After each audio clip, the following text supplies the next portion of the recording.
So much again for being here today on this beautiful day, thank God.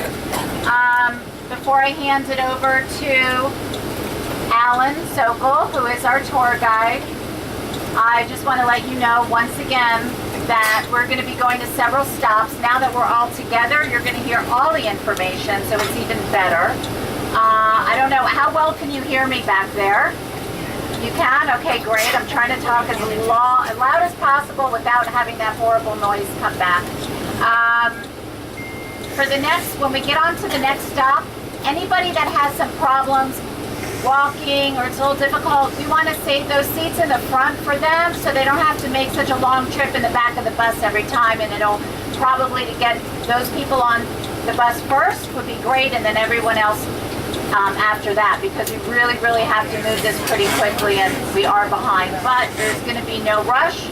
We're going to have this wonderful tour and give you all the information that you expect on the glorious years of our city, which is now 92 years old.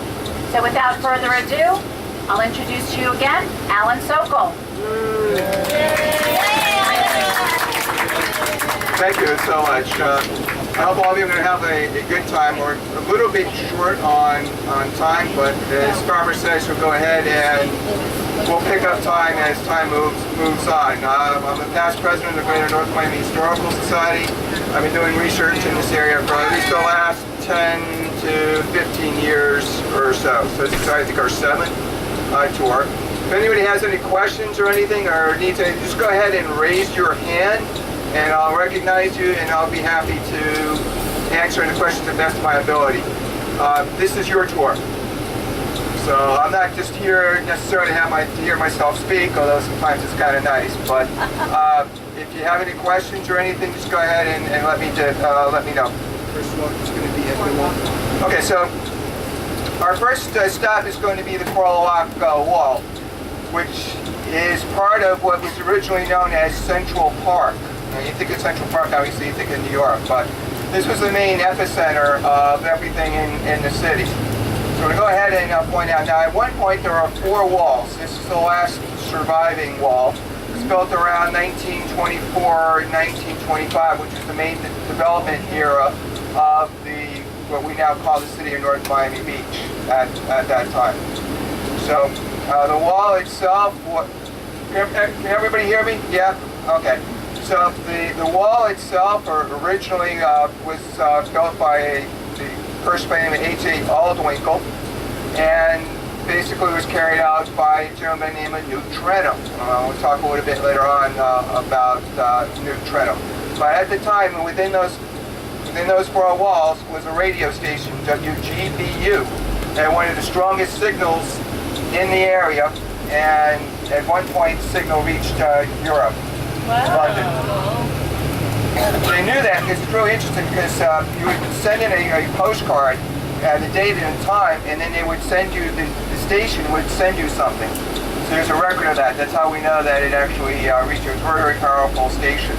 Unfortunately, many of you may know, perhaps some of you don't, there was a major hurricane that hit this area in 1926, the night of September 17th, the morning of September 18th. Turned it into what I would call a modern art sculpture.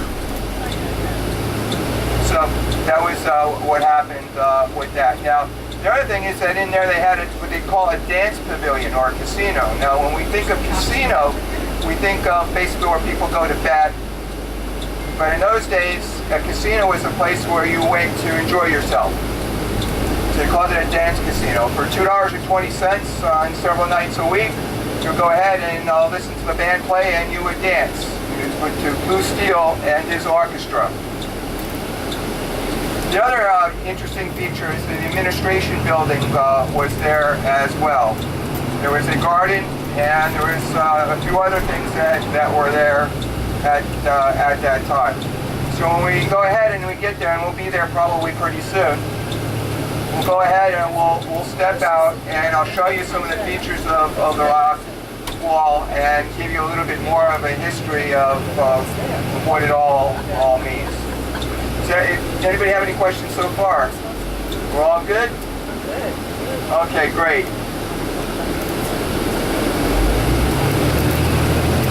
What's that? Okay, we're going to be passing in a moment. Normally we go ahead and we deal with this on the way back, but since we're passing it now, most of you know that you'll see the gun mount. It's also called the JC's gun mount because the North Miami Beach JC's went ahead in 1954, 1955 and decided that the city needed a memorial.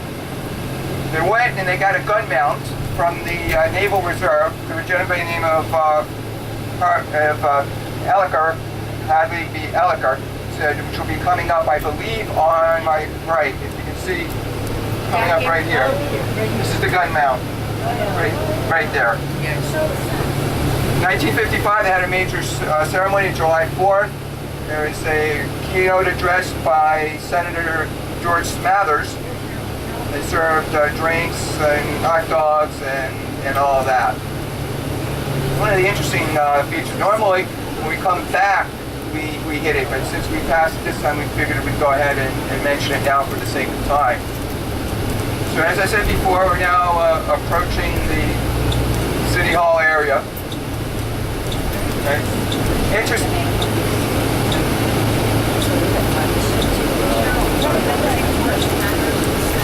So we're going to approach 19th Avenue, which originally was known as Flagler Avenue after Henry B. Flagler. Just go ahead and get out. Just go ahead and make sure you're careful when you step. We've been very fortunate all the years we've done this tour. We have had no accidents. Nobody's gotten hurt, no lawsuits. Knock on wood. We hope to keep that perfect record going.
Okay, everybody, let's walk out here so you can take a look at the Coral Rock Wall and we can give you a little bit more information on it. You can just sort of gather around here.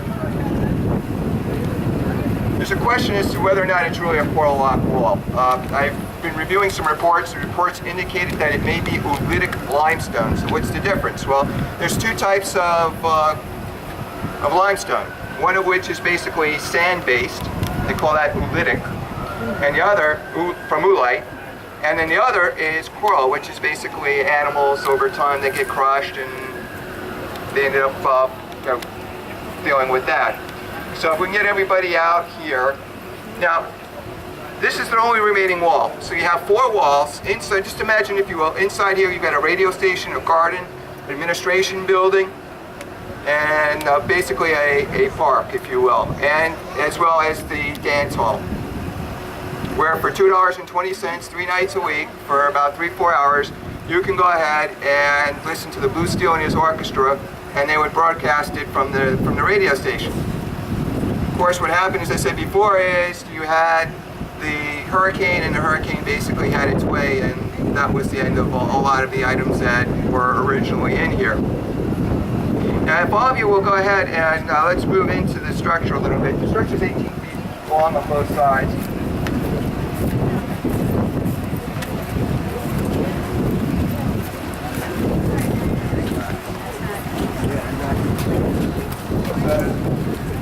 You can sit down for a second. We won't be here long. So by the time you get comfortable, it's going to be time to get back up. All right, now a lot of you will see some of these indentations here, right? They're sort of like rectangular. And you can also see a little bit of an overhang here as well. Originally, when this was built, this had a roof, not really a roof, but like an overhang to it. And people would come in here and they would picnic. They'd hold teas and all sorts of things. Now, of course, that's become, I guess, passé, if you will. And over time, we sort of lost that feature, if you will. But this is a pretty large area, as you can see, that's encompassed in all of this. And was started by the Florida Cities Finance Corporation. The name of the development is Fulford by the Sea. When we get back in the bus, I'm going to tell you a little bit about Captain William Hawkins Fulford and how the area became known as Fulford. Now, of course, the folks that were here were promoters, and they were trying to go ahead and sell it, and they figured if they put Fulford by the Sea, it might be an inducement to sort of romanticize things and try and get some sales going. So, the Florida Cities Finance Corporation started in August of 1922. A gentleman by the name of Merle C. Tebbets. They used to call him Master of Ceremonies. He was a real character. They went ahead and bought some land from two gentlemen by the name of Edgar C. Lynn and Leif Allen. They went ahead and bought that. They were known previous to that as Fulford Improvement Company. If you know Leif Allen, he was one of the first major developers in the area. We were just in the Leif Allen Memorial Library, right? So, but when we go ahead and we get to the latter part, when we start going to the cemetery, we'll see his grave, and I'll tell you all about what became of Leif Allen and his family here, who had a very big impact on this area. Now, over time, the boom went bust. A bunch of people ended up getting indicted, including Merle C. Tebbets, and he ended up going to a plea bargain. Basically, we had to pay $1,000 or serve 2 years in the Atlanta Penitentiary. Paid about $250 of it. Over time, it was forgiven for the rest, and that was pretty much how everything ended up. But a whole bunch of people ended up getting indicted over mail fraud because they were using the mails to go ahead and publicize everything and making all these grandiose promises, including the existence of a $30 million endowed Fulford University. Of course, that never happened, so that was one of the problems that we have. But I'll tell you some more stories as we go ahead. We're going to go ahead now if there are any questions. Okay, so we'll go ahead now and we'll go back on the bus. There's a cooler of water if anybody want to grab some There's water. water, and the next stop is going to be the ancient Spanish monastery, which is a story in itself. I finally found the thing that I don't see. That was the one that I found. Did you? Yeah, I finally found it. It's in the chapel. The main chapel when you first go in. Yeah. Well, that's what we right. They took the legs off. That's why I found them on the beach because I was looking for a Operation in the area was in 1926. When we get to the fountain, actually I'll spoil it a little bit, but there was a meeting in October 1926. What? I can't understand. Okay, talk slower.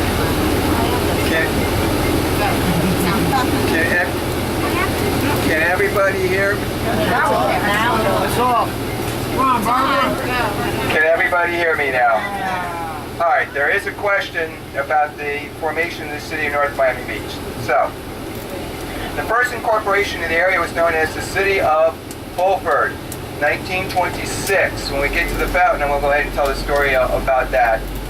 In 1927, the area was reincorporated as the city of Fulford. So first you start with the town, 26, becomes the city. Now in 1931, October, by the legislative action, it's the creation of the city of North Miami Beach in October as well. Now the issue is, well, why do we want to go ahead and change the name? Well, granted by the state, and they thought that if they went ahead and put North Miami Beach, that it would be something that would be an allure to people to come visit, not only to come visit, but to also stay. So that's how you got the name of North Miami Beach. It really wasn't well, at the time there was a beach, but later on there wasn't. Tell the story about the beach? All right, so I'm going to go ahead and tell the story about the beach. One of the interesting things about North Miami Beach, obviously, is there's no beach in North Miami Beach. right? I mean, it's kind of crazy, right? You have a city of North Miami Beach, there's no beach to it. Well, at one point, North Miami Beach was created in 1931, there was a significant portion of what we now know as Sunny Isles. But there was a problem, and the problem is quite simple. It's a numbers problem, a money problem. There weren't very many people living on the beach at the time. This is before all the luxury hotels and all that, and the land and so forth. And as a consequence, it was very expensive to provide services, and so the city really didn't provide much by the way of services. So these people say, wait a minute, we're all the way out here, out in Adamsville. We're not getting any services, we're paying taxes, to heck with this, we want out. So they instituted legal action and started pressuring to go ahead and be removed from the city. The city at the time didn't have much money, and so they really couldn't fight it. Until finally, in about 1951, there was 3 properties left on the beach at that time. So there was 3. Now, on the property, there lived a very colorful man by the name of Sonny Jones. Sonny Jones was president of the North Miami Beach City Council. At that time, they had a borough system. It was very, very lopsided. In his borough, there were 3 people. There was Sonny Jones, his mother, and his wife. Sonny Jones won every election unanimously. He was known as a very colorful guy, very friendly, and was very well liked. Except by one person. That one person happened to become the mayor. Gentleman by the name, and I am not making this up, Scout's Honor, George B. Slick. That is his actual name. I have documentation if you want to see. So he and Sonny Jones really didn't hit it off. They didn't get along. So Sonny Jones, when he was president at the time, annexed a couple properties into the city of North Miami Beach that he owned and controlled. And then he built another house and he lived there. George B. Slick saw his chance and took it to court and say that that property was illegally annexed, and since George B. Slick was living in illegally annexed property, he is no longer eligible to serve on the city council. Case went to court, Slick won. He was out. A year later, those 3 properties then, by legislative act in the legislature in 1952, went ahead and removed those final 3 properties from the city of North Miami Beach, and the city of North Miami Beach lost its beach. The area remained unincorporated until some time ago when it obviously incorporated as the city of Sunny Isles. And I don't think the city's ever going to get it back. Speaking of which, there was a similar situation. You guys know the shopping area on 163rd Street, right? We'll continue this after the ancient Spanish monastery, because we've arrived. This is the problem when you have your back to where you're going. You have no idea where you're going. All right, so we're going to go ahead now. We're going to disembark. This is the highlight of the tour. And when we get back on the tour, I'll go ahead and tell you, I'll finish my story. And I'll also tell you a little bit about the ancient Spanish monastery and how it got here. Thank you. So everybody, we're just going to walk through that entrance door, and we're going to have a nice 40-minute tour of the ancient Spanish monastery and how it came to be here in North Miami Beach.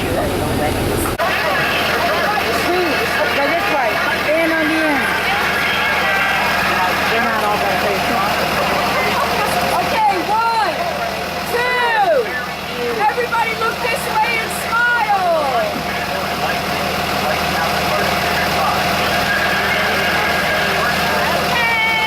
And I got everybody.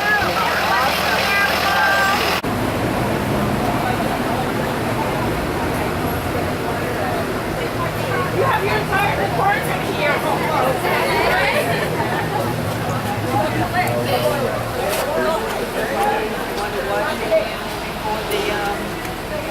Ladies in the bathroom, vitamins required if you want to wash your hands before the tour.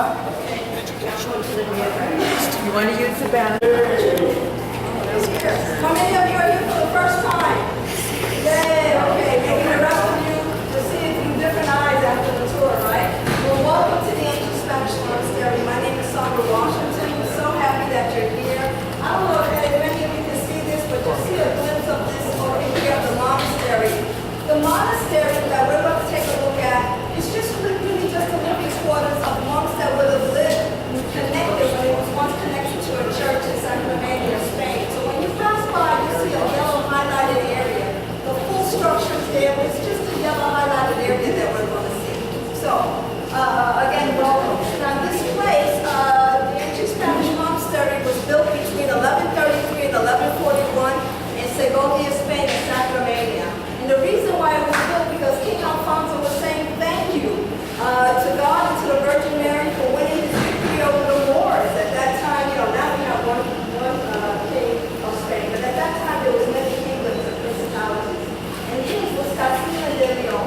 But if you have a chance when you come back out, look at some of the items we have here, like this little box that has the coat of arms, castle and lion, Castilla de Leon, as you're walking around. So, and come a little closer, guys, if you can.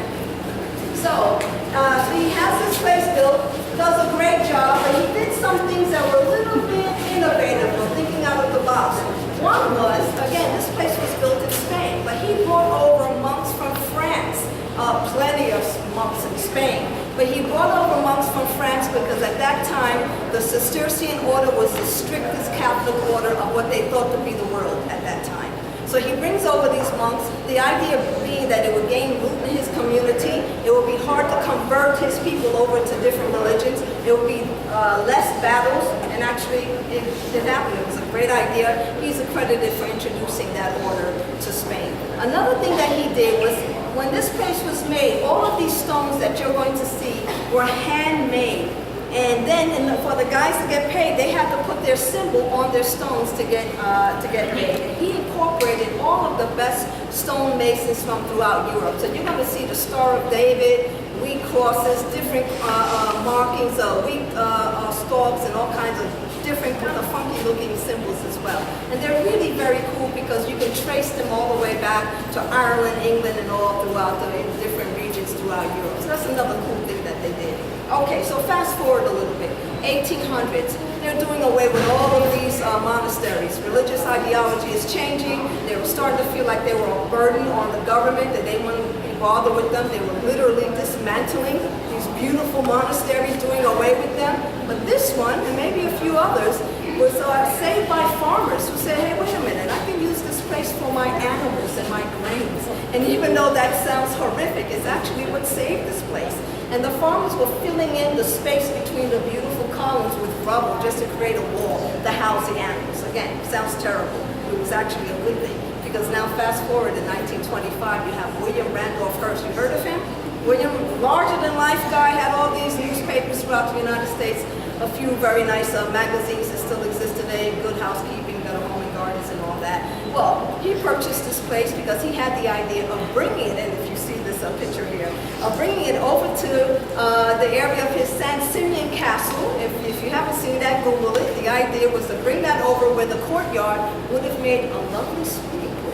That was the idea. So this was one of 3 monasteries that he purchased. So this is considered a souvenir. But what happened? When he brought it over to the Americas on one of those huge Titanic ships, the hoof and mouth disease was breaking out in Spain, and they thought it was contaminated, its cargo. It immediately goes into quarantine when it gets into New York City harbor. They take out the stones, they burn the hay, they scrub away what they think is the virus, but actually they scrubbed away the numbers that would have coincided with the plans to put this thing back together. And then they throw it in whatever box, and that's what created the confusion of trying to put this thing together when they got here.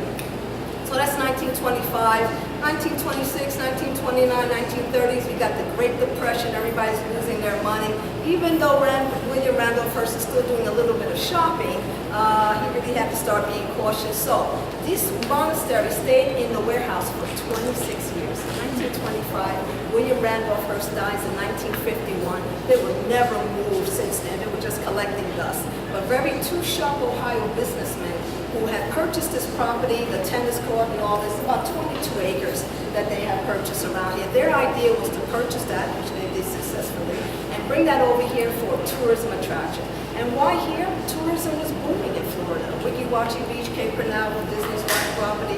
Really cool idea at the time, but it wasn't until it got here and they opened the boxes and try to put this together. They couldn't figure out what happened, and they had to go a little bit back in time to, try to get it together. Well, they had to call in Alan Carswell. Alan Carswell is the guy who helped put the cloisters at the Mets together in New York City, if you're familiar with another monastery cloister that's over there. So, okay, in spite of all that mixed up, they really did a great job. We gotta warn you a little bit. There's a lot of mortar between the stones. If you traveled a little bit, in architecture, usually no cement, they're very, very close together, the stones. But here there's a lot. And one of the reasons, not only they were doing it kind of in a hurry, but this structure was meant for a temperate zone. It was not meant for the subtropical zone that it sits now in. So it's kind of wreaking havoc the humidity. So one of the reasons also for all that mortar is to try to keep it all together. So I'm going to finish the story as we go across. I'm going to try to keep you out of the sun, okay? So follow me and try to stay close together, okay? Banyan tree that you can walk right through. And over here behind those Australian pines is a labyrinth at your own risk, especially if this is wet. The other thing is a labyrinth. And then over here, so if you take a look now at the monastery before we go in, just imagine that the church is attached on the other side. It would have been attached here to your left-hand side. And remember, a monastery is just the living quarters of monks that would have been living in this kind of a place when it was attached to a church. You have here some buttresses. These are Romanesque buttresses. The structure is Romanesque, and Romanesque is that bulky fortress type of structure, and early elements of Gothic. Romanesque is rounded, Gothic starts to get pointy. You'll see some elements of that. I'll point that out to you. So those buttresses are Romanesque. Interesting feature again, Castile de Leon, castle and lion here. And this would have been the last plaque, the last piece that would have gone on. It would have been from the kingdom, the principality, saying thank you to God and to the Virgin Mary, who's usually shown in her coronation, surrounded by angels and all that. And again, saying thank you. Now, an interesting piece is that bell. Everybody knew what was going on. All eyes were on these guys. Again, Edgman and Moss from Ohio, really cool guys and adventurers. And everybody knew that they were missing that bell. If you can imagine, the local junkyard gives them a call and say, hey, we think we have something you'll be interested in. And it was that bell. And the inscription implies that this was a gift from France to Haiti. And it was given to Henri Christophe after a year of not being under the dictatorship of Dessalines. So it was put in that big massive fort they have over there. That Royal Caribbean, by the way, is doing a lot of tourism stuff back there. But we think that what happened was it probably was brought over here for safekeeping after another battle or revolution or something, and it just never made it back to Haiti. But it fits perfectly there, right? Like it was meant to be this. I know, it's really pretty cool. Okay, let's go ahead inside.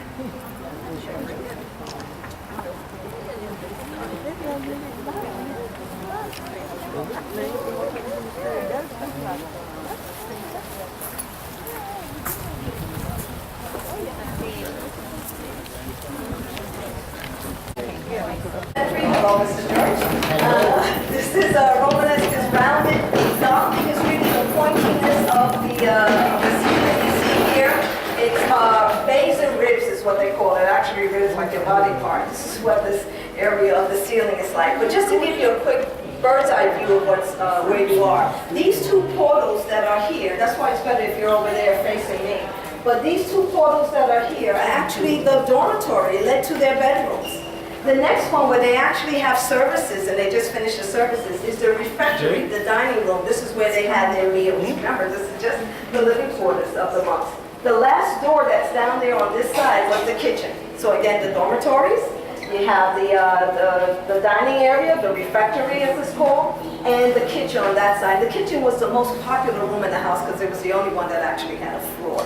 So this came much later. Now everything you saw in the gift shop, that was inside the dining room, inside the refectory. So when they first opened up, and it was, opening day and all of that museum stuff would be there. The statues that you see here wouldn't be inside here. Again, these were Cistercian monks, extremely strict Catholic monks. Anything decorative would have been considered a sign of vanities or a big no-no for, too many decorative features. So these statues will be outside, but that portal would have led to their backyard where they were self-sustaining, growing their own medicine and their own food. Eventually, after a few hundred years, the monks got into husbandry. Okay? Now eventually we'll see everything and we'll walk around, but there's one more really important feature I want to show you. Remember I mentioned about the stones, that each person, as they made the stones by hand, they had to put their markings on there. No two families can have the same markings, and they can only be inherited by the firstborn boy or an apprentice that also have to be a boy. Well, you see these markings throughout Europe, and it's within the same time frame that this place was built. It's the same family.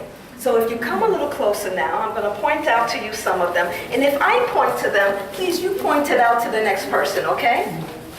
All right, so you see this one. Look around. It'll start to pop out at you, right? Here's this one. Here's a wheat stalk. This is a very crude Star of David here. You have some of them like an F and a P. Let me go through and you guys can all go closer. Person who molded the stone, they put the mark on the stone, they molded it. So you'll see all the markings there, and as we're walking around with all this together, these two statues, again, they wouldn't have been here. The two Ohio businessmen who put this place together, again, Edmund and Moss, took a lot of liberties in how they put this all together. So a lot of decorative features that would have been here originally. But the portal that's behind him would have led to work. Remember, the church is connected on this other side. So again, a really cool place to live, and your job is right next door to you, right?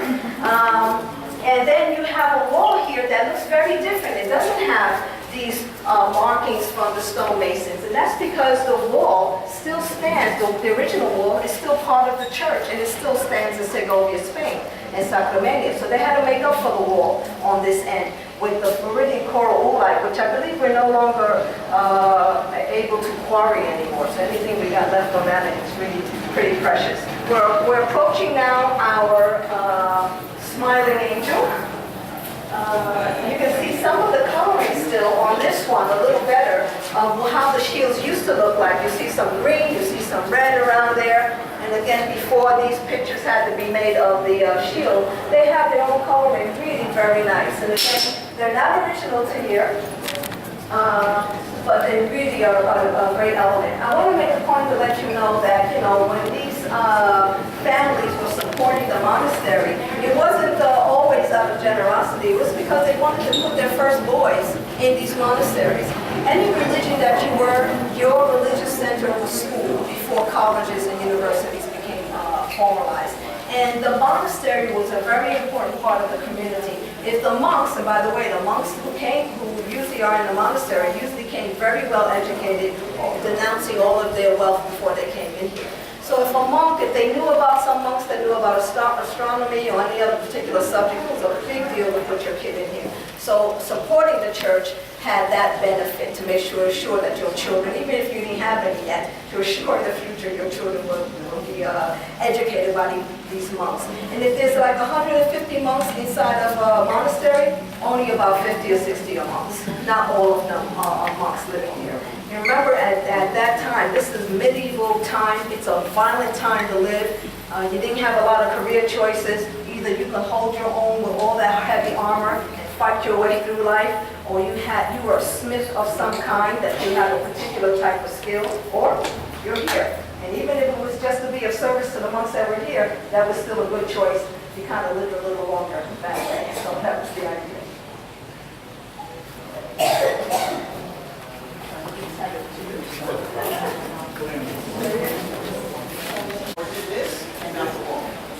That and not the whole time. But you have to remember, everything was recreated, so it probably doesn't exist.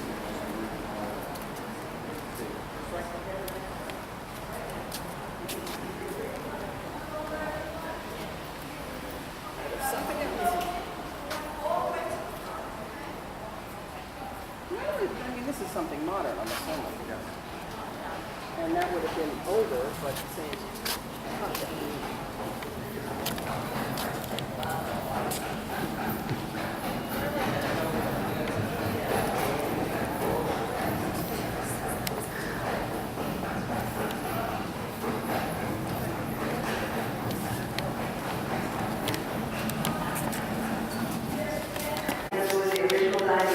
And then the museum. It is a church now, so you have the Stations of the Cross, which just came out of Easter. You have a 16th century white Italian marble relief scene over there that is absolutely awesome. Now, I say that because it's in really bad shape. It's broken in half. You got a king's face that's missing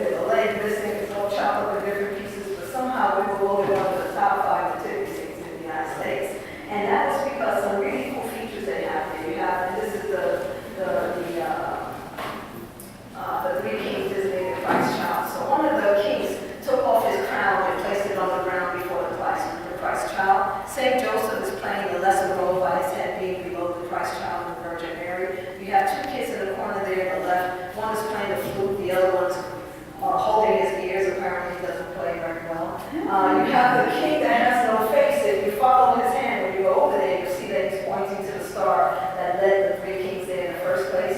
The women next to them are faithful and charity. And then you have a carpenter overhead of all that, getting ready to chop down a tree as an ominous sign as to how that child's life is going to end up dying on the cross. You have two, I call them real artwork, because they have nothing to do with medieval anything. It's probably one of the earlier priests that lived there. So this is just regular windows, but two really cool features on these two stained glass windows. You can't see it from where we are now. We always stand up. And really very good example of what is Romanesque. Romanesque, again, is fortress, bulky architecture. The windows were never made for you to have a view, but the idea is to get an arrow where you make it difficult for the arrow to come back the other way. But then when they put stained glass windows, really made it for some nice features. And how do you know that it's really old? Because the red is like a blood red. So notice the red of those stained glass windows, as opposed to the other ones that we have around here. Some other features here, you see the smoke stains over here. Sometimes when I do tours, people say, well, I'm going to clean that up, but it's part of the story. The kitchen was on the other side, and the smoke stains were coming through this way. They didn't have the ventilation. And then the oculus windows, the telescopic windows that you see here. There are only 3 in the world. 2 of them are here. And when we say 3 in the world that has the original stained glass. So 2 of them are here, and 1 is in the Italian cathedral. And the reason why it has the original stained glass is because it was stuck in a warehouse, remember, for 26 years.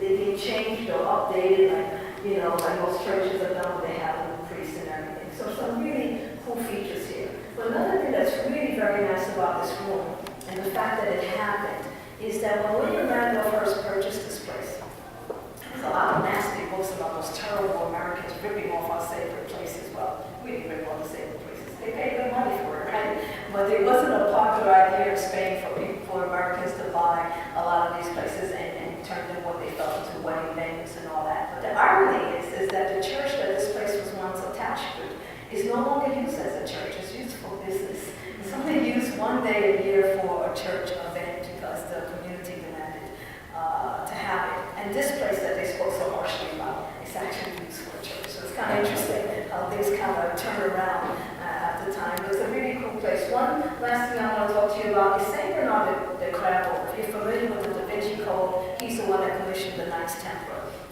So it's very important that this place was renamed in his honor.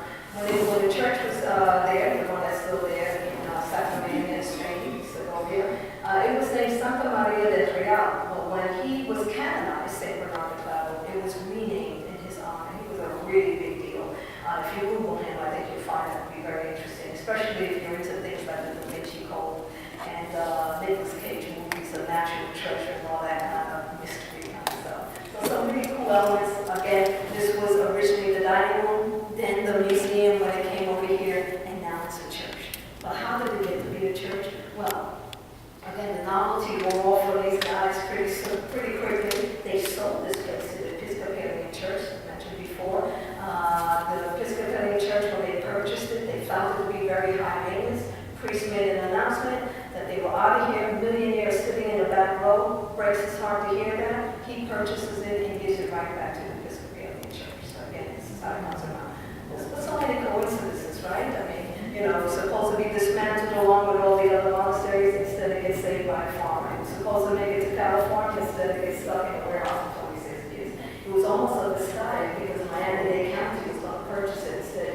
The Episcopalian Church purchased it. They were about to give it up, and Miami-Dade County was going to buy it again, which would have just been a museum now. Instead, a millionaire buys it, gives it back to the church, and it's a church today. So some things are just meant to be what they were meant to be, So that's why we really appreciate your presence here. We're going to take a quick tour right over here, finish our tour of the chapter house, because I think I have like 10 minutes, right? So as we're getting up, take a look as we're passing by, take a look at the stained glass windows here, the one over here, and the really nice features on that Italian white marble we've seen there. Where's the church? In the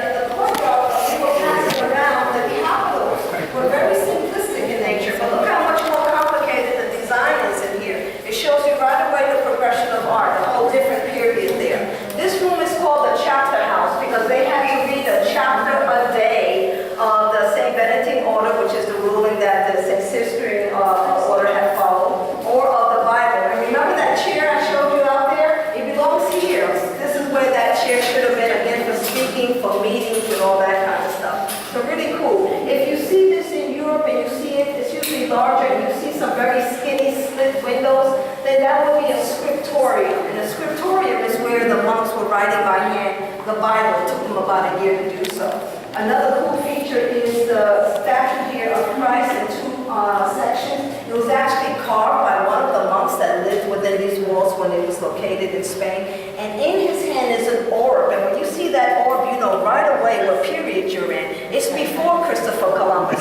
It's divided in three sections by Asia, Africa, and Europe. They didn't know about the Americas yet. Supposedly, if you're Jewish, it would be Ham, Shem, and Japheth.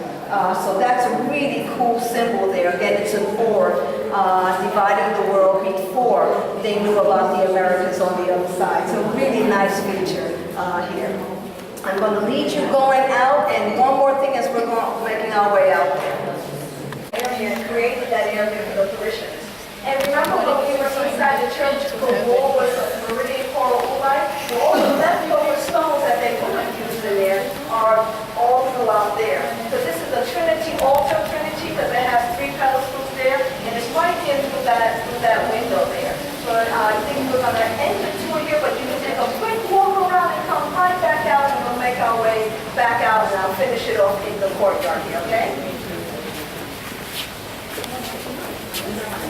A little bit and stay on the bus where it's cool. We can see around us the park from the bus. Alan will give his great discussion about Reynolds Park, and we'll save some time getting on and off the bus so that we can get to our next stops on time. Okay, wasn't that nice? Yes. Okay, just so you know, I'm also a board member of the Ancient Spanish Monastery Foundation. And I will be giving a talk on the history of the monastery on June 14th from 7 to 9 o'clock. And the proceeds from that event will go to benefit the foundation, and ultimately the money will be used to help maintain this great edifice. All right, so let me finish my story about the incorporation. Now you guys know that, as I said before, the 163rd Street Mall is not in the city. They call it the Donut Hall. And the reason for that is the original owners of the properties were a family by the name of Frohock. They didn't want to pay city taxes. They fought the city, ultimately they won, and that whole area was taken out of the city. And the city's been fighting ever since then, the 1950s, to get the property back. At one point they ended up in court again, because what they did in 1955-56 is there was a small subdivision that was about a couple blocks away from the actual mall. And so they annexed that area, that whole area. They had a vote, and they went ahead and won the vote, so the area technically came in the city. The mall didn't particularly care for it because it meant more taxes. They fought the city, ultimately they won, and it was back out. So some of you are probably wondering how it is that this came to North Miami Beach, right? Well, the place you think Ancient Spanish Monastery, you're not really thinking here. There was a development that was known as Inorama. And so you guys know where FIU is now, north on 151st Street and Biscayne, that whole huge tract of land. Well, at one point they were going to put sort of like a World's Fair there. So you guys are familiar with Disney and Epcot, experimental prototype community. Tomorrow's going to be like a permanent World's Fair. So the owners at the time thought that this might be a great idea to feed off of that. Unfortunately, that never materialized because they couldn't get the money. So that's what ultimately happened with that. Now, we're going to be going in a second over to Reynolds. Are there any questions so far on the Ancient Spanish Monastery? I did receive some questions about when it was built. So it was reconstructed beginning in April 1952. It was ended in the end of January when everything officially opened as a tourist attraction in 1954. Alright, so we're going to be going in a little bit now to probably the most historic area of our tour, and that is Reynolds Park. How many of you guys been to Reynolds? Come on, all you, right? Okay, now I'm going to date you. How many of you guys rolled down the hill? Right, everybody, right? I made the mistake of one of the previous tours. I did that. I was so dizzy. Oh my God. That was the end of the tour almost. So just as well we stay on the bus. I won't be tempted to do it again. But the original Indians in the area were known as the Tequesta. And they were largely an agrarian group of individuals. And they went ahead and went up and down the rivers and all that. In Reynolds Park itself, they found what they called a midden, which is basically a very fancy term for a refuse dump. And they found evidence dating back hundreds of years there. Now, often I'm asked what happened to the Tequesta. Well, of course, they ran into contact with humans of European descent. And at that point in time, diseases and all that started to take their toll on them. Also, another group started coming down from the Carolinas, and they're known as the Creek. And the Creek went ahead and displaced them, so eventually most of them ended up in Cuba in the mid-1760s, and some, of course, mixed into the Seminoles at the time. Now this area basically was known for its natural resource. Anybody know what the national resource was, the natural resource? Lime. Lime with rock, phosphate rock. Very important in mining. Otis was known for Otis rock, which was very useful as far as crushing and using for building for roads and highways. This area was a mining area, believe it or not. In the 1870s, when this area was first populated by Europeans, they housed the Dade County Stockade in 1876. Very, very small. It would house maybe 2-3 people. After that, it also was a location for the poor farm. So if you were indigent and you were homeless, now of course the situation's different, then you would go ahead and live here at the time. Also at the time they had, the county owned the quarry. If you guys are familiar with the individuals in the striped suits, right, road construction gangs, this is a prison camp at that time. We're talking about the early 1900s. Now, something happened in about 1905. There was a major explosion. Now, what did they use for all this? They had blasting caps and dynamite. We have blasting caps and dynamites, and convicts and people with antisocial dispositions. It's a recipe for danger.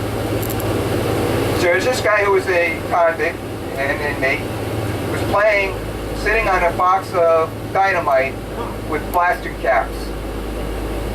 The cook, who was also a convict, basically told him not to do it, to stop. He told the guy what he could do with himself. The cook, who is more intelligent than this guy, left. Shortly thereafter, there was a tremendous explosion. It basically blew up the camp. The cook survived because he left. The story was, the coroner's report, that they found bits and pieces of him 100 yards away in a tree. Wow.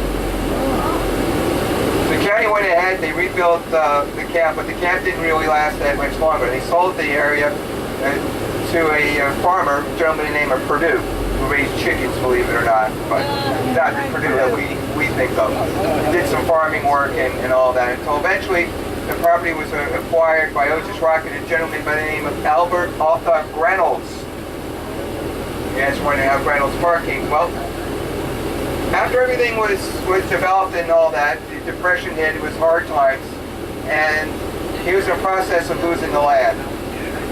At the time, the CCC, which is a Civilian Conservation Corps, you guys heard of the CCC?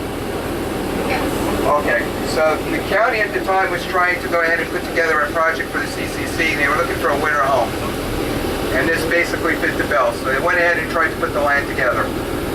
They went to Albert Arthur Reynolds and they said, look, we're going to be taking your land anyway. If you just go ahead and deed it to us, we'll name the park after you. He went ahead and did it.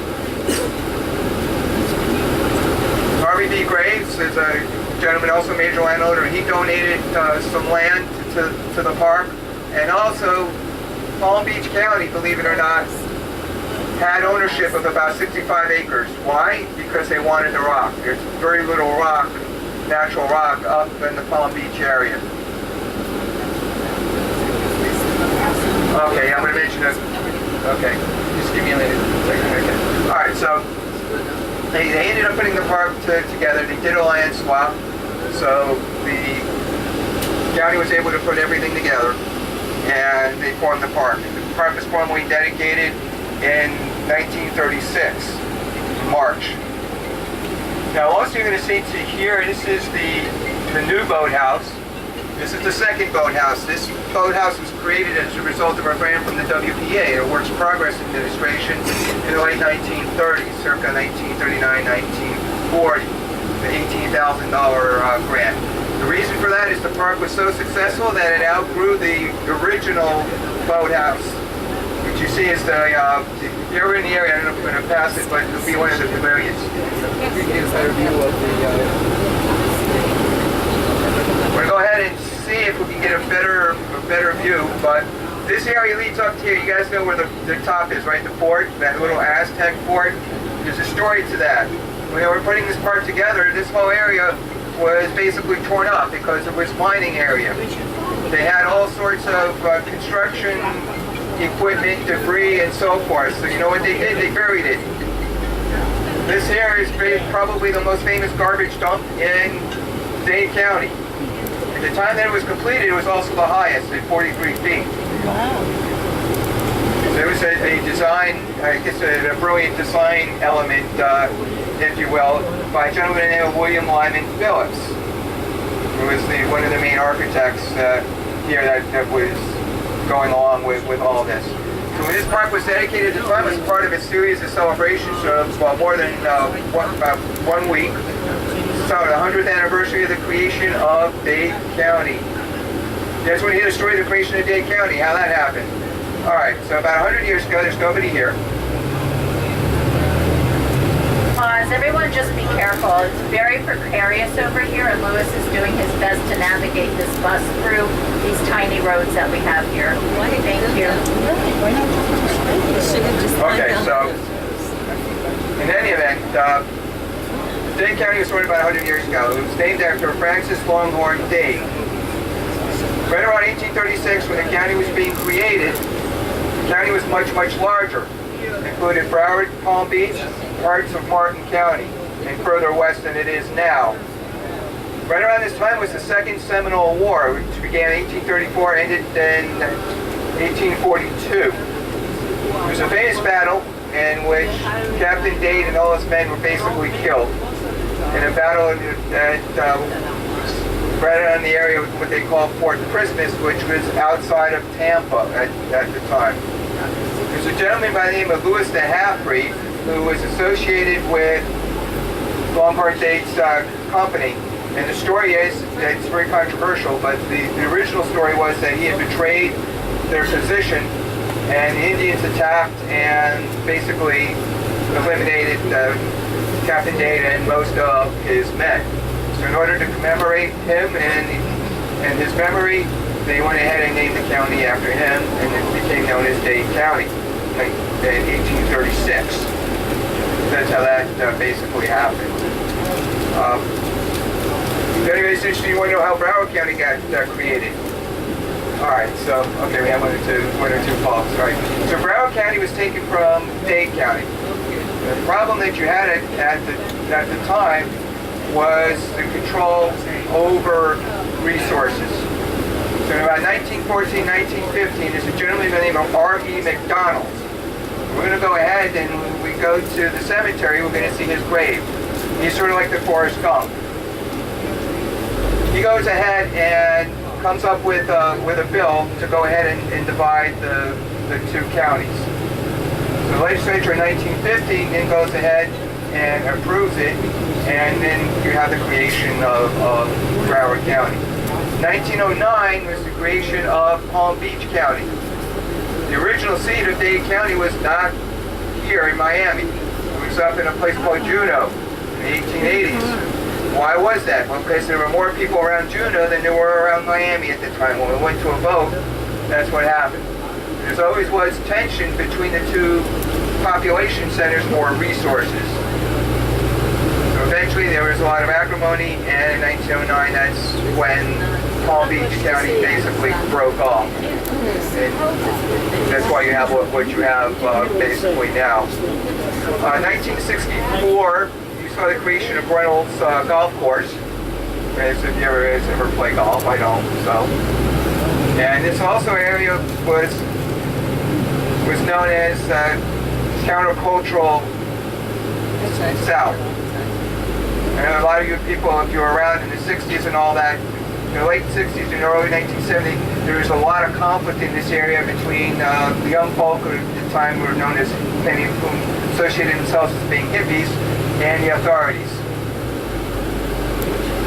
This is ground central for all that.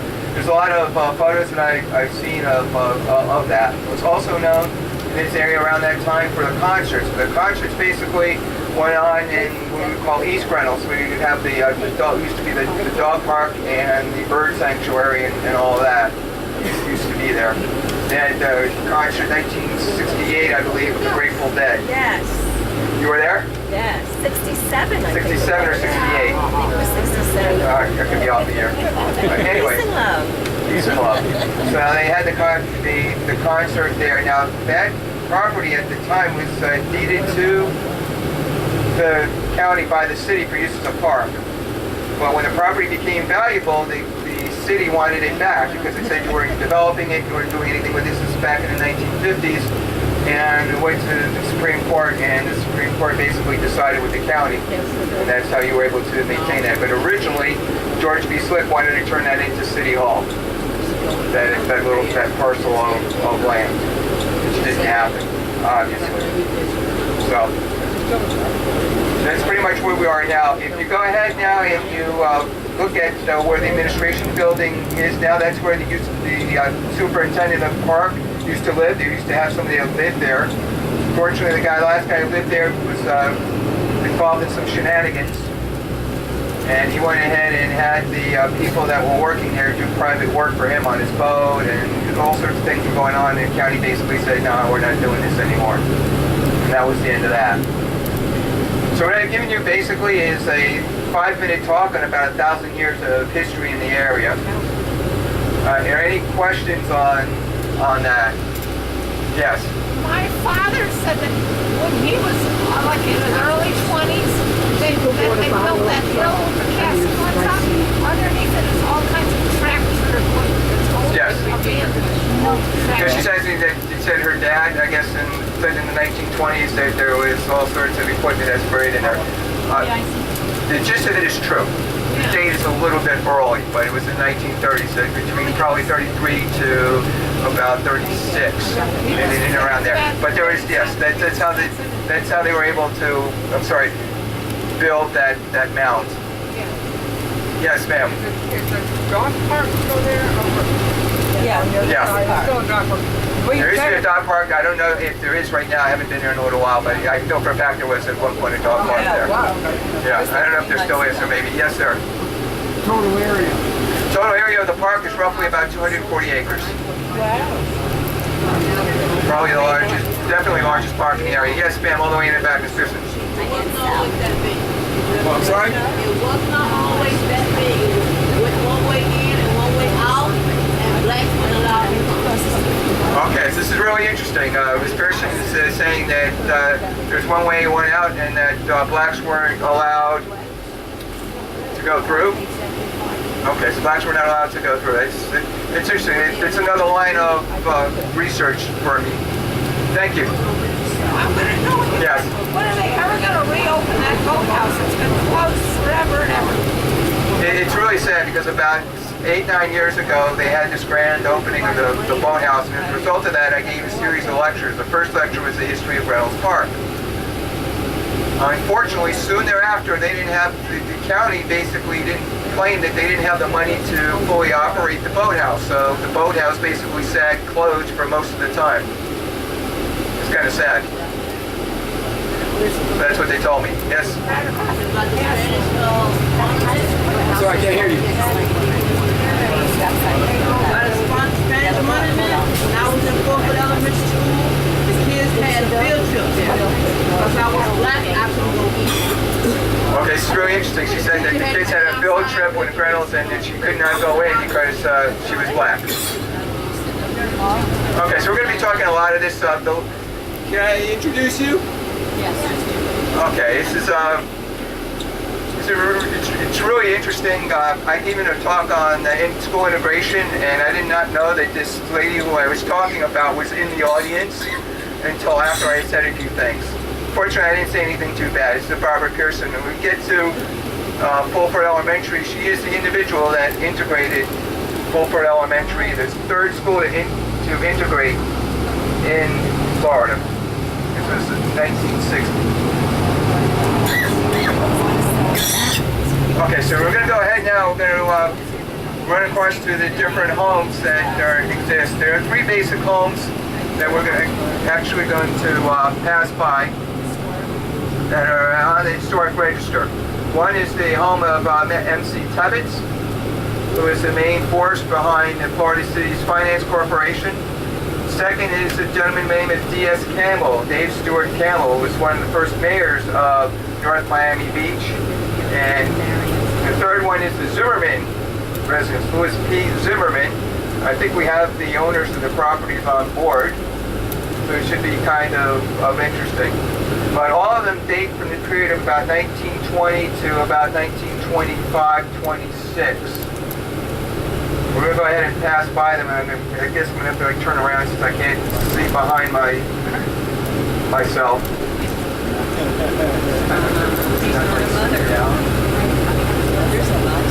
Okay, so we're going to be coming up to 171st Street, and we're going to go ahead and make a turn here. We're going to go ahead and head west for a block or two.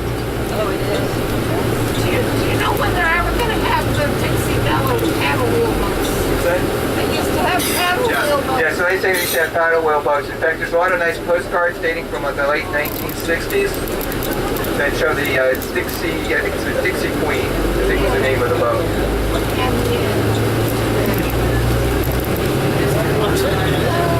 You're going to have to point them out, but we have one back. So these homes were built, it was built at Florida City's Finance Corporation. Now, the interesting thing about it is if you wanted to buy a home, let's say, you would buy your lot, and then they had a little booklet that they would show you, and you could go ahead and choose whatever home you wanted. They would build it, and then you would pay a 10% surcharge. It would basically be their property. Or you could build your own home if you wanted to. But anything had to, of course, be approved by the development company, Florida Cities. Now, not too many homes, believe it or not, were built around this area. We believe that there's about 65 to 70 homes that were originally built. We know that these homes still are around. There's probably a few others that are around. My parents had their home built on 193rd. Okay, so if everybody... Okay, so this is one right here. All right, so you're going to see... Yeah, you're going to see... Whoa. Okay, one of the buildings you're going to see is over here to my immediate left. It's good that I know my left. My left from my right. And we have one of the owners here of the property. She doesn't mind. Marianne Napolitano. And every year, I always mix them up between the Campbell residence and, of course, the Tebbets. That's Tebbets, right? Okay, that's what I thought it was. So this is Tebbets. You notice that the style is Mediterranean Revival, which was the in style during this particular period of time. You can go ahead and see. That lamp that's on the front, I just saw the picture in the library. It's still the same lamp from the 1920s, that little black lamp. Pointing out that the lamp is a little bit different than the picture showing 1920s. So usually in the building over time, there's like slight... Oh, you're saying it's the same one? Yes. Okay. I just saw it. I said, You just realized it. Yep, okay. All right, so that was the next one that we're going to be going to, and I'm going to see in a minute. It's probably going to be D.S. Campbell. Now, D.S. Campbell is one of the first mayors of North Miami Well, he Beach. is the first man. He was when they transitioned. So, anyway, now it's kind of interesting because he was the finance person, the auditor for Florida City's Finance Corporation. When Florida Cities ran into bankruptcy, they didn't have money to pay him, so he made a deal with the company, Tebbets, and basically he took control of the property and in lieu of his salary and what was owed to him. I have a copy of the court order doing that. Yes, that's what he got in lieu of. So the other, So whose house is it? This house belongs to D.S. Campbell, the first mayor, lived in the second house, but his mother-in-law lived here. guys are saying it's the mother-in-law. So we're going over here. This is the Campbell. This is the Campbell residence, right? Oh, it's not two separate houses? Campbell, yeah, it's the Campbell residence. The Okay. mother-in-law lived right next door. They had a hole between the fence to get to the properties. That's And interesting. if you see, there's the back of that house, the back of this house, also has like a little separate building. Well, initially there were horses. And the people had horses here. Okay. Yes. In the All right, so this is the- 1950s, the owner, I'm only the third owner. This house is 100 years old this year. So all houses are on the historic register from one is 1983, the other is right around that, It's about the same. about the same time, right? In a year or two. There's one other house that if we get the chance, I think it's on the other side, it's on this side on the Zimmerman. It's kind of hard when I'm facing everybody because I'm used to coming the other direction, so I had to like reverse everything from my right to my left.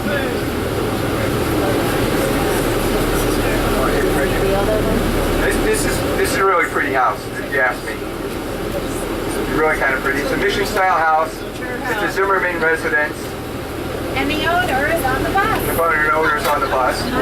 This is Zimmerman residence that you have right there. In the brochure. So Louis Zimmerman was a real estate person, and he was involved in the creation of the city. He was one of the first council people in the town of Fulford, and he was primarily a real estate person. There was another section to it that the hurricane took down, where it's like an archway, and also there were arches in the front because I pictures in the original. Yeah, it's a very nice representation of the mission style, which is one of the reasons why ultimately it found its way onto the national register, to the county register. And the chimney. Yes. The other houses, most of these houses are one story. If they wanted to, could they build on top and make their houses 2 stories? Like I was just saying that most of the houses were one story. Well, at the time, and it's kind of interesting. I have here the file that there's a copy of a booklet of the homes of Fulford by the Sea. You can see the different styles, and all this, most of the styles were all one story at the time that you could go ahead and choose from. You probably could, because I think someone did make streets.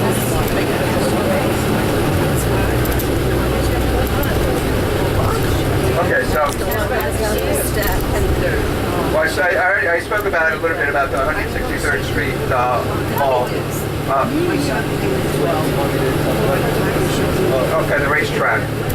Okay, there used to be a racetrack, believe it or not. It was part of the built by the Florida City Finance Corporation, and really it was the camel that broke the straw that broke the camel's back. There was one race that was run there in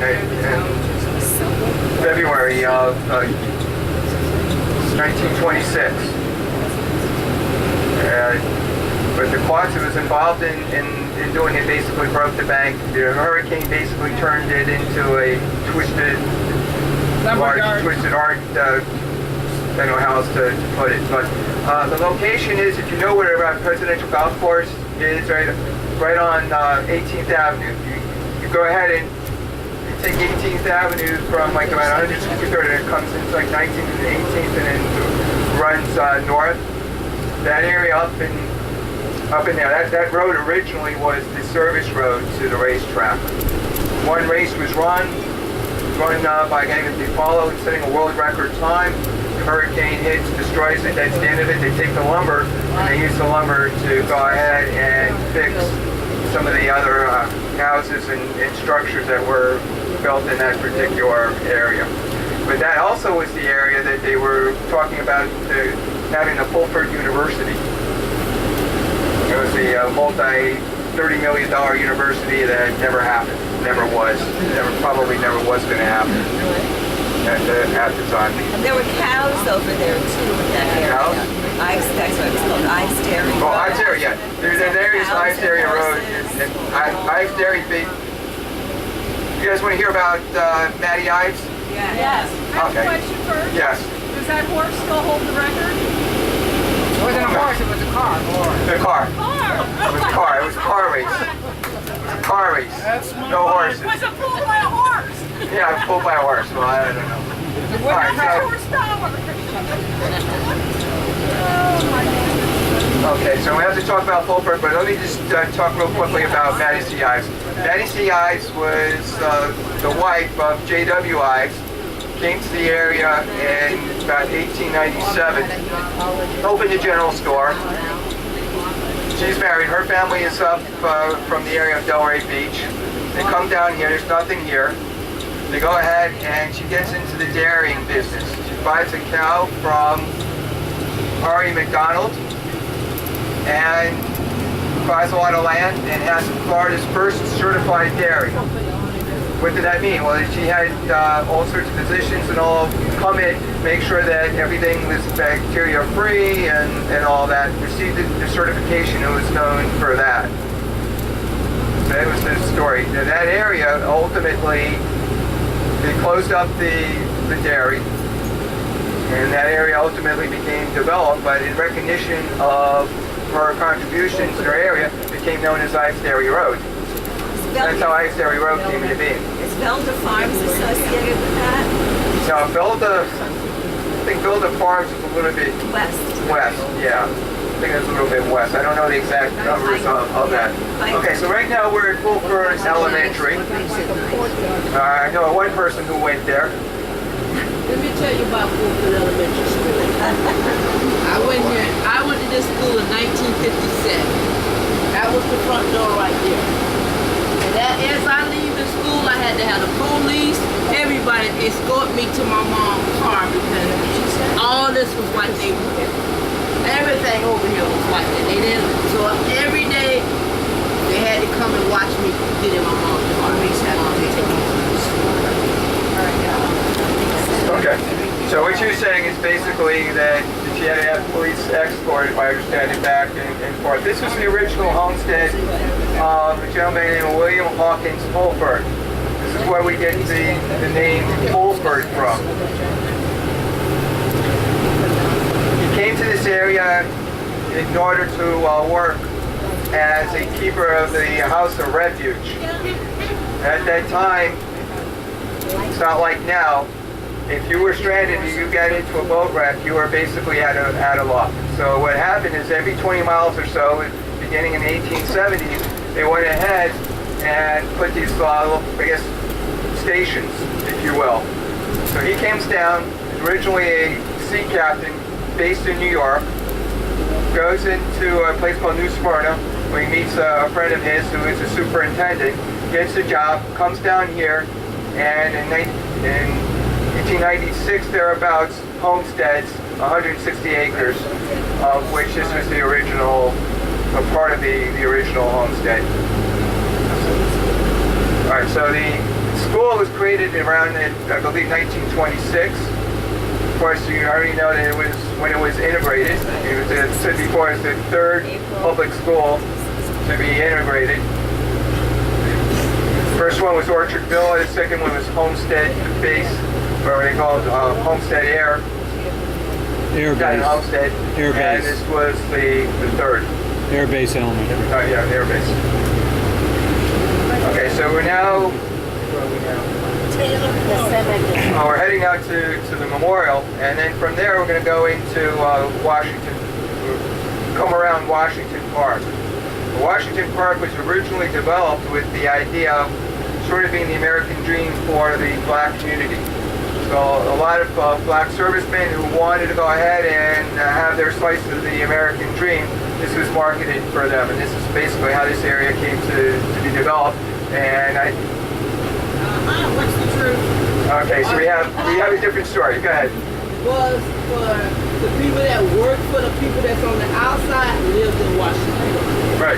They ain't always called it Washington Park. That was where the slaves stayed and that worked on the outside. There's a shelving thing. And this graveyard here was not allowed no blacks in this graveyard, period. But now we done bought them all graveyard. And I live in Washington Park. And I can tell you about Washington Park. I moved to Washington Park in 1957, and I'm still there in the same place. Wow.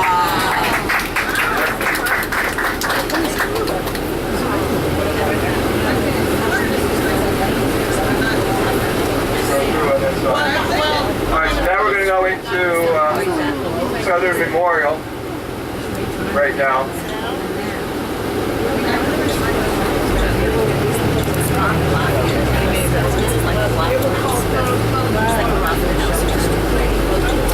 Okay, so this is originally created right around 1941. It just be Camp Lane.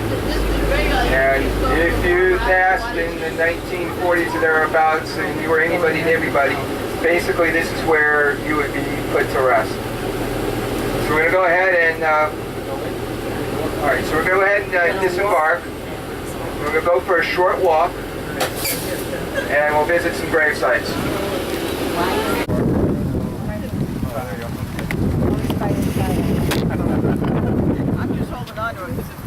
Okay, is everyone here? Okay, is everybody here? I don't want to get too loud because I want to pay my respects to the integrity of the cemetery. But if everybody can sort of come, I don't want to be too loud. Okay, so we're in basically what we call the Portal Garden, which is basically the old section of this cemetery. The people that are laid here basically are the McDonald family. You'll see Minnie, Ari McDonald, and Joseph, who is his brother. They're different than the McDonalds, no Ronald McDonald, and different than Marjorie McDonald and the mayor, the previous mayor of North Miami Beach some years ago. So anyway, what I'm going to do is talk a little bit about Ari McDonald. If you guys are familiar with I will. Come on. the water. And now you can say I'm all wet. Alright, so Ari McDonald is sort of, you guys familiar with Forrest Gump? Yeah. You also know the movie Forrest Gump? Well, Ari McDonald is sort of like the Forrest Gump of North Dade. All sorts of major things that were happening, he was involved in some way, shape, or form. He was one of the pioneers that came to this area in 1896 to be a teacher. He had been a teacher upstate in northern area of Florida for a year, relatively young. Comes down here and opens up school in 1896. After being there for a year, another teacher is hired and he becomes principal, and he is the first principal of the school in the new city of Miami. Right around that time as well, he takes over a homestead from Aiken Dusage and goes ahead and homestead. Now, when you think of homestead, think basically the West, right? So, Oklahoma, right, or out west. But in 1860, Congress passed an act that became known as the Homestead Act, probably one of the most important acts that Congress ever passed. And the idea was to encourage settlement into these other areas. So you say, of course, we would go west, but it really happened down here as well. So you can go ahead, if you are a U.S. citizen, you didn't have a criminal history, you didn't take up arms against the government, you can go ahead and get 160 acres if you approved it and stayed there for 5 years. And so that's what Fulford did, and that's what Ari McDonald did. Ari McDonald also was the first mayor of the town of Fulford in 1826 as well. He was a member of the state legislature, and from 1913, 1915, he went ahead and started legislation that led to the creation of Broward County. You guys ever heard of Tamiami Trail, right? That's a street that comes all the way across. Well, he was involved in that venture as well with another gentleman named John O'Donnell. And they went ahead and formed a company called the CIA Company, who bought land and was involved in building the Tamiami Trail, the eastern portion of it. Little Collier got involved with that and finished that deal in the 1920s. So basically he was at the epicenter of all of this, and probably one of the founders of the city, one of the leaders. Also was responsible for the creation of the first hotel in the area. The area right by, we start off 163rd Street, 163rd Street, 164th Street, and West Dixie Highway, which at the time they called the Dixie. Built a hotel called the Hotel Alabama, known for its chicken dinners until it burned down in the 1920s. It was rebuilt and it became the North Miami Beach Hotel until that died out in the 1950s and became all abandoned as well. So basically he's involved in a lot of firsts. He was involved in agriculture as well. He was also involved in the movement that did in ticks. Ticks were a big problem. What would happen would be cow would get sick and have it sick, and it wouldn't produce milk. It wouldn't kill the cow, but really damage the industry. So he went ahead, got a group of people together, and got to go past that mandating that they all be dead. All the cows be dead. So all sorts of stories. I could stay here all day, but in the interest of time and keeping my partner here happy, I'll go ahead and cut short my lecture on R.E. McDonald. But are there any questions? Okay, so we're going to go ahead now and we're going to go for a short walk. Hopefully we won't get too wet. But we're going to come around there and then go straight down there to the second main sign. There's going to be two more series of graves that I'd like you to see and we can talk a little bit about. I think if we walk around, walk around this way. Then I want to go ahead and make everything I can, do everything I can to make it worthwhile. Okay, so you'll see here that there are four graves, right? One is William C. Hanford, Lenore Ellen Hanford, and Zamora and Leif Allen. Okay, so let's start with the first one here. This is Leif Allen. As I mentioned before, the library that we were just at is named after Leif Allen. He went ahead and had a daughter by the name of Lenore Ellen Hanford. She married William Hanford. You guys familiar with the Hanford Boulevard? 164th Street? It's named after her. She had this dream of developing 164th Street and making it sort of like a boutique-like street. Downtown, like really pretty, really quaint, and all of that. He needs to come back from the dead and do it. Yeah, well, that's not going to happen, unfortunately. So, Leif Allen is a very interesting character. The story is that he came from the West, and he came from Arizona, Bisbee, Arizona, to supposedly buy the Miami News. He came a day late and $1 short. When he was here, he fell in love with the area and decided to become a developer. Him and a gentleman named Joshua Reynolds. So they go ahead and they buy out Fulford. They say 160 acres. They buy 100 acres from him. They buy the related land, and they put a parcel together for about 553 acres. Come up with an idea, a plat. They lay out all these nice, beautiful, wide streets. They come up with all these names after all these different plants and all of that. And they try and go ahead and make a go of it. It's really kind of difficult and really kind of tough. So then in the early 1920s, 1922, 1923 thereabouts, they go ahead and sell most of their property to Florida Cities Finance Corporation, led by, of course, Master of Ceremonies Charles Tibbetts. And we're going to go to his grave in a second. But the interesting thing what happened is that after everything happened, the boom goes bust, everything reverts back to the original owners, pretty much. So at that point then, he's got a problem. All the titles to all the land is all messed up, all convoluted, nobody knows. So he goes to the original owners, who were involved with the Florida City's finance company and says, look, here's my cost. It took me to acquire your plot of land. Just give me this amount of money and I'll give you clear title to the land. So a lot of people did that. What it did was it stabilized the market and contributed to the development of the area. Now, this is a very, very difficult time right now in the late 20s, early 30s, depression and all that. He ended up working, believe it or not, as a gas station attendant. He owned a gas station off 163rd Street to make ends meet. So it was really, really kind of rough, really, really kind of hard. He made it to be an old man, so and that's good. His daughter, Lenore, went ahead and with him, but she was the main principal, formed a development company that owned a lot of the land, and again, was working with all of that. She ultimately passed in 1984. So that's, any questions on any of that? Donated the land for Fulford Methodist Church. She donated a lot of land, and basically there's a story in the archives of the city of North Miami Beach that she donated the streets, believe it or not. A lot of the streets in the area she held title to, and she tried to give it to them, and the city didn't want it.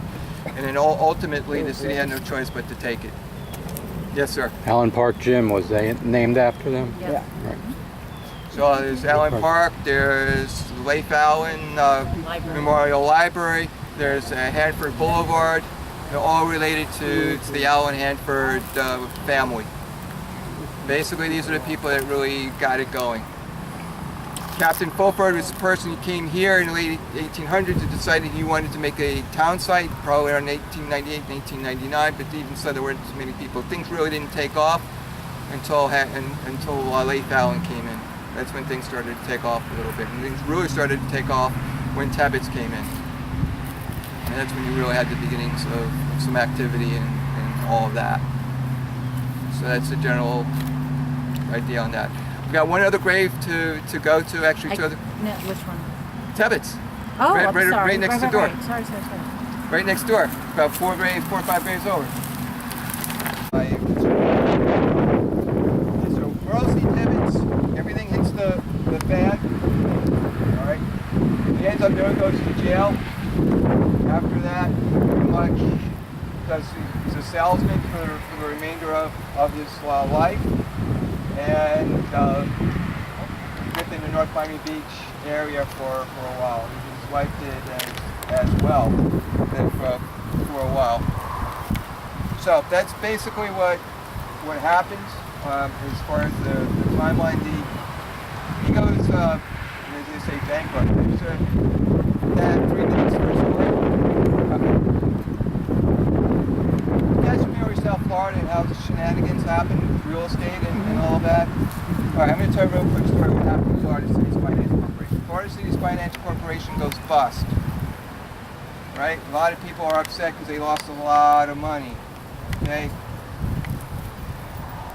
There's a group of people that the owners that tried to buy the property. They didn't have the money to do it. But so the receiver, by the name of Fred K. Vanderpool, tries to sell it to a group of investors from Chicago, Central Equities Corporation. They go to court, and ultimately, after all the fighting, they say the heck with this, we're pulling out.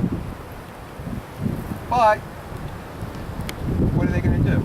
Well, Fred K. Vanderpool is not making any money because there's no real assets.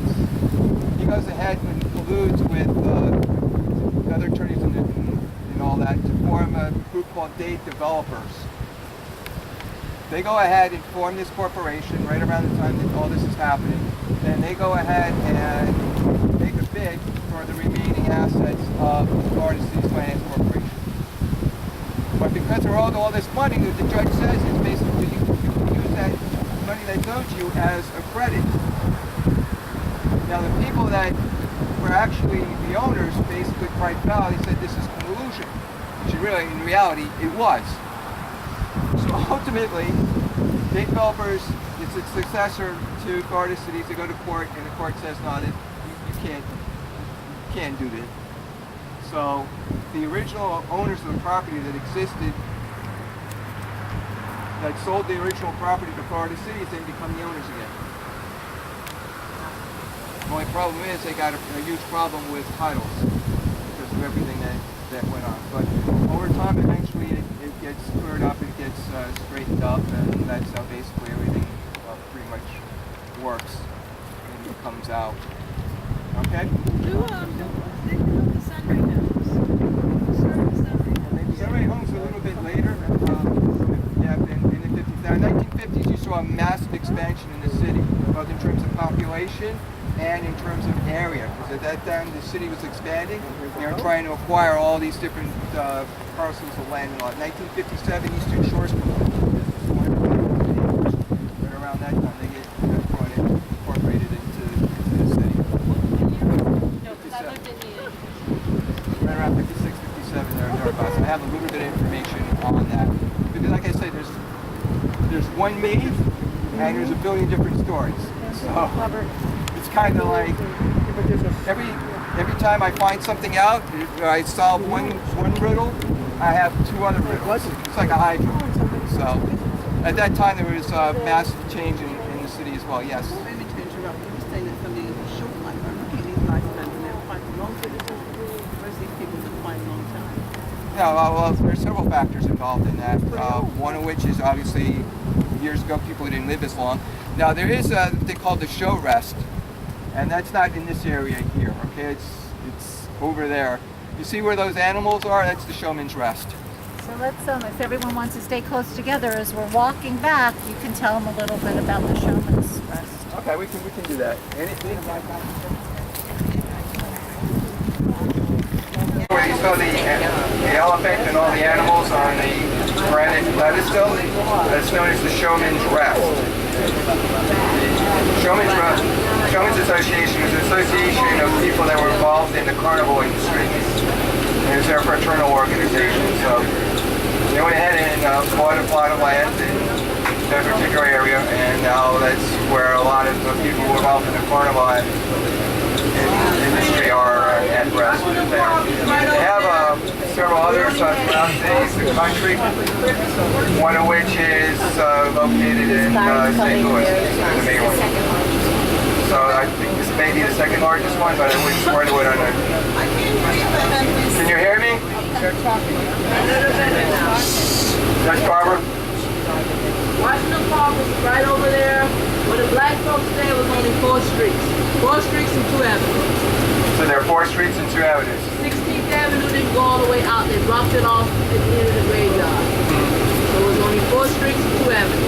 4 streets, 2 avenues blocked up by the graveyard. By the graveyard. Right there. That's Okay. where all the black folks stayed. And after a while, they started, after the innovation. And it started to expand from there, obviously, as things become more populated and all that. So that was the Showman's Rest area.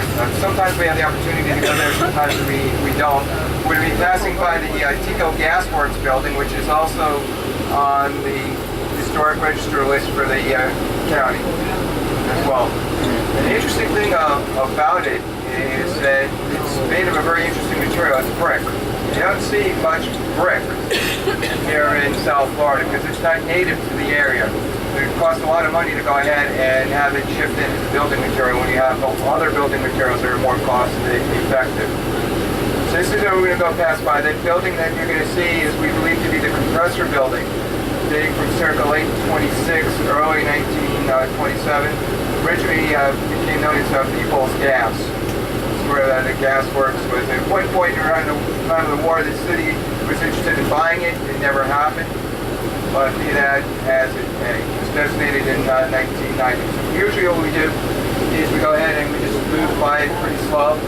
So now if you're on West 60 Highway and you're heading south of 163rd Street and you see this brick building, you have an idea what it is. It's a Flemish bond style. It's really kind of neat if you look really closely and you see the blue triangle has gas on it. I don't know if you ever really see that you can tell. But there are not too many buildings like that in Dade County. And that, coupled with its age, basically is what led to its designation as a historic building. And the nice thing is that it is in an area that we're going to be one day redeveloping. And that building will have to stay because it's on the historic registration. And it's going to be a great place to either turn into a restaurant or something really, really interesting But as the years go by, we will find out what's going to be done with it. It's whoever buys the property that it's on, but they know that they will have to keep it. So it's coming up on this side, so on the east side. And as soon as we get close, then you'll see it, and then you'll go, oh, that. Yeah, you pass by it all the time if you live here. Didn't they used to have tanks? Yes. Yep. Yeah, it's the oldest commercial building in the city and probably the oldest gas works in the county. One of the oldest industrial buildings in the county. It used to be, if you remember, go back some years, it used to be a tower with sort of like it was a grain tower, if I remember. It was full of gas, and it was destroyed, I think, some years ago. But yeah, it used to be there. I remember years ago I was driving down, I said, wait a minute, you're here today, and then half of it was gone, and then I came back a little bit later, and then the rest of it was gone. Yeah, Tico is the successor to Peoples. Tico bought out Peoples. They used to make the gas out of coal here. Right. It's a good point. They used to make the gas out of coal. In 1959, they switched out and made it from a different way. Made it a lot more efficient and a lot more ecologically Cleaner. friendly. Yeah, Cleaner. cleaner. Yeah. So it's right up here. Is that transfer, is that like to the county police? I'm sorry? That big antenna. That's county. Is that like That's county. Yeah. That's the police. Yeah.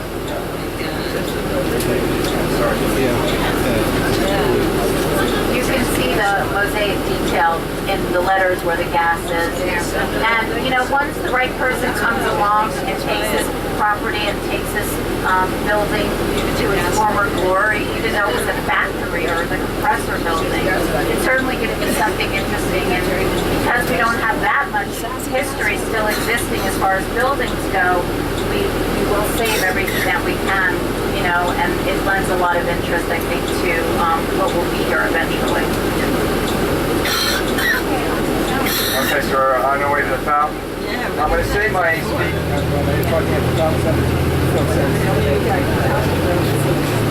So I'm going to say my speech on the fountain because I've just been informed. I'm not surprised I'm going to be delivering the history of it. So I'm going to go ahead and save that, and then from there, then we'll go ahead and head back and complete the tour. So does anybody have any questions about any aspect of North Miami Beach or North Dade history that perhaps I can answer? Yes, ma'am. Is there any start date on that? Now, the Kmart area, the old Kmart area, that The old is Kmart area, okay. That's North Miami Beach, right? And you would like to know, If they're going to start the brewery there. That, you're talking about the Kmart site? Right, Yes, right. the Kmart site has been, it's always owned by the Ying family, and they have just sent the city drawings. They're putting demolishing. It's going to be a new shopping center, a new Publix, a Marshalls, hopefully a Chick-fil-A, a Chipotle, a Lowe's, and I think a large Talking about the Jefferson building? like a gas auto type place Where over would the there. Jefferson's? Bill I Jefferson? can't hear you. The brewery district. Oh, the brewery district. We'll see where that's going to be and when it's going to come here. could go Little there. by little. Yeah, it's around there. 167th and about 10th Avenue. Yeah. Correct. 10th Avenue The old Jeffersons.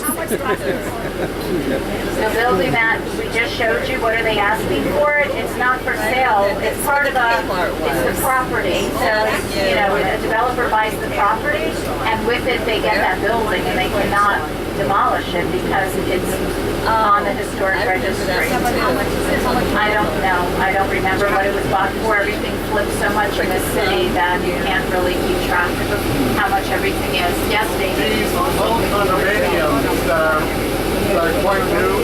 Is there a risk that they're going to break away from North Miami Beach? What? Break away? Condominiums. The condominiums, the harbors that were just built on 163rd? These buildings I was looking at right now. Right? Yeah, these homeowners. How would they break away? I don't know. You think people don't know how to build here in Miami? You think we would even allow that? They would pass code or Well, zone? ask the donut hole. How that, I think everything in our building department in Miami-Dade County on top of us, nothing's breaking away unless we have a real catastrophic explosion of some nature.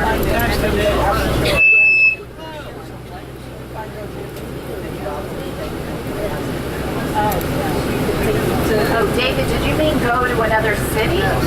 Wow, I thought you meant like break away like in some storm. No, of course not. No. So I think unless anyone has questions, you'll raise your hand, but now why don't you give yourselves a few minutes if you want to talk amongst yourselves. We've been talking all day for you. There's a lot of unincorporated areas in the entire county and a lot that are in the city of North Miami Beach that we're trying to incorporate. It's not easy, but we're doing the best that we can so that we don't have these zipper borders that we have, and it makes it very difficult between the county and us, between code, police work, so we're trying to even get back the 163rd Street Mall and incorporate that in all the areas around there. So we're working on it. So it takes time.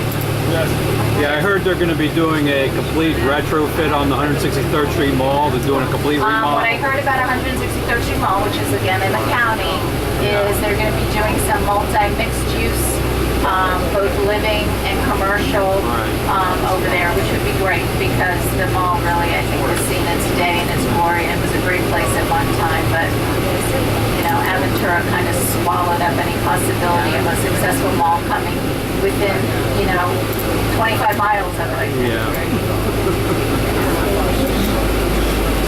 Sure did.